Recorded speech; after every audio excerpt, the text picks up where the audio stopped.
Hello, Michael. How are you doing? Yeah, fine, thank you. It's a pleasure to be with you. Yes. Could you tell us how was your experience on the last Encontro Internacional of Pianists in Contemporary Pianists in Portugal? You have been there. Yes, I was there. It was in December of last year, before the pandemic. It seems like it was a different era. I enjoyed it very much, and I learned a lot. I got to hear some wonderful students play. I was allowed to give a master class there, which I enjoyed very much. I heard 6 wonderful Portuguese piano students, some of them playing, of course, standard repertoire, and some of them playing some contemporary Portuguese music too. I got to do a recital of all Brazilian music. I don't know if I was the right person for the job, but I certainly enjoyed doing it. And I heard some wonderful performances of music that I hadn't heard before, which was always great. Well, I have to tell people here that I have listened for Michael Gurt playing Brazilian music, and he's a wonderful player. He has a bright feeling for Brazilian rhythms, and it's amazing how he can connect with this kind of repertoire. Over the years, I've had some Brazilian students. They all played Brazilian music for me. Especially the 2 best pieces from the Ciclo Brasileiro, the Impressões Serasteiras and Festa no Sertão. And they taught me how to play this music.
Also the Frevo by Barros Nobre also. I listened for your playing.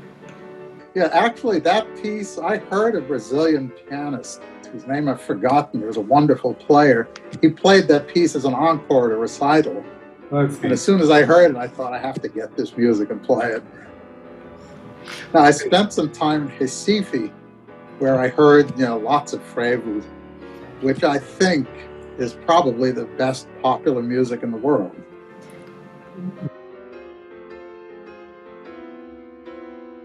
Right now, after the pandemic year, everything's going to be different in terms of the audience, the procedures, and how people are going to be attending recitals and everything else.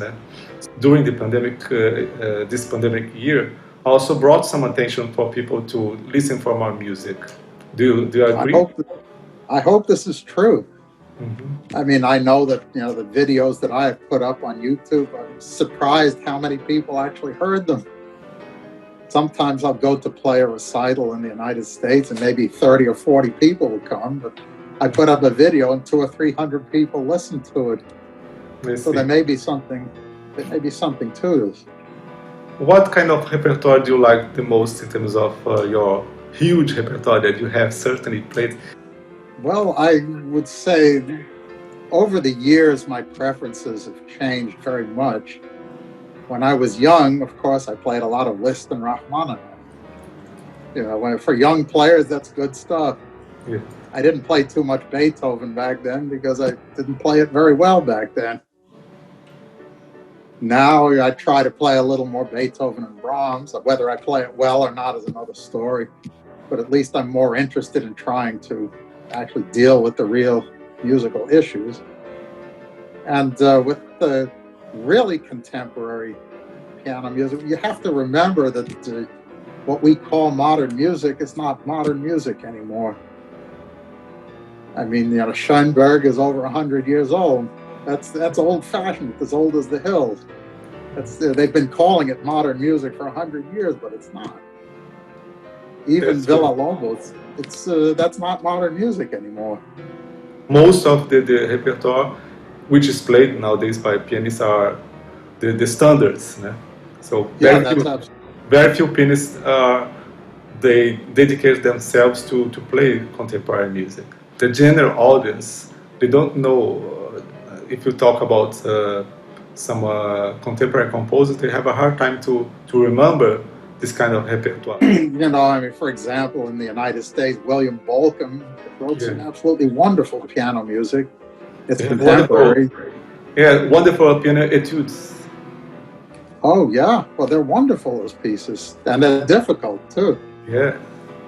Great pieces. One of these days, I may play the whole set if I ever have time to learn it.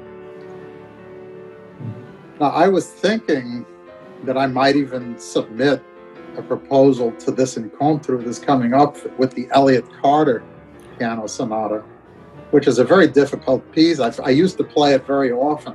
Haven't played it in about 20 years. If I can get it ready in time for the deadline, I might submit it.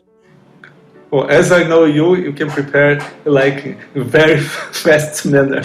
So. Well, not as fast as I used to be.